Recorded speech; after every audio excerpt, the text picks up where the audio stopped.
بسم اللہ الرحمن الرحیم۔ السلام علیکم۔ بڈگرام کے علاقے علائی پاشتوں میں اسکول جانے والے 6 بچے اور 2 اساتذہ ایک ڈولی میں جس کے ذریعے وہ اپنے اسکول جا رہے تھے رسی ٹوٹنے کی وجہ سے پھنس گئے ہیں، اور ابھی تک یہ جو آپریشن ہے 3:40 ہو چکے ہیں، جاری ہے، اور ان کو وہاں سے بحفاظت اتارا جا سکے، کیونکہ جو ڈولی ہے وہ 3 رسیوں سے بندھی ہوئی تھی، ایک رسی ٹوٹ چکی ہے اور اب وہ جو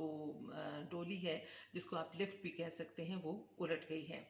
اور 8 لوگ جو ہیں وہ اس میں پھنسے ہوئے ہیں، جن میں سے ایک بچہ جو ہے وہ دل کا مریض ہے اور وہ بے ہوش ہے اطلاعات کے مطابق، اور پاک فوج جو ہے اور اس کے دستے اور ایئر فورس کے دستے جو ہیں بہت ہی جانفشانی سے ان بچوں کو اور ان اساتذہ کو ریسکیو کرنے کی کوششوں میں مصروف ہیں، لیکن ابھی تک ہوائیں تیز ہونے کی وجہ سے اور اندھیرا بڑھنے کی وجہ سے مشکلات میں بھی اضافہ ہو رہا ہے۔ ہیلی کاپٹر جو ہے جیسے ہی قریب پہنچتا ہے، لفٹ جو ہے وہ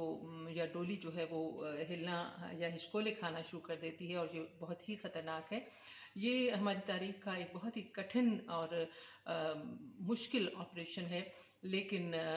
اس پھنسی ہوئی ڈولی کو نکالنے کے لیے ہماری جو پاک فوج ہے اور ایئر فورس کے جوان جو ہیں وہ جانفشانی سے بھرپور طریقے سے جو ہیں وہ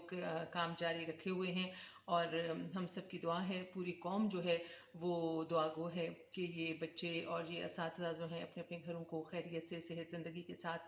واپس پہنچیں، اور یہ مشکلات جو ہیں یہ دور ہوں، اور ایک بار پھر ہماری فوج جو ہے وہ سرخرو ہو سویلینز کی، عام شہریوں کی مدد کرنے کے لیے۔ ہم اپنی فوج کے لیے بھی بہت زیادہ دعا گو ہیں، جو ہر مشکل وقت میں قوم کے ساتھ کھڑی ہوتی ہے۔ دعا کیجئے کہ بہت جلد ہم کوئی اچھی خبر سن سکیں اس حوالے سے۔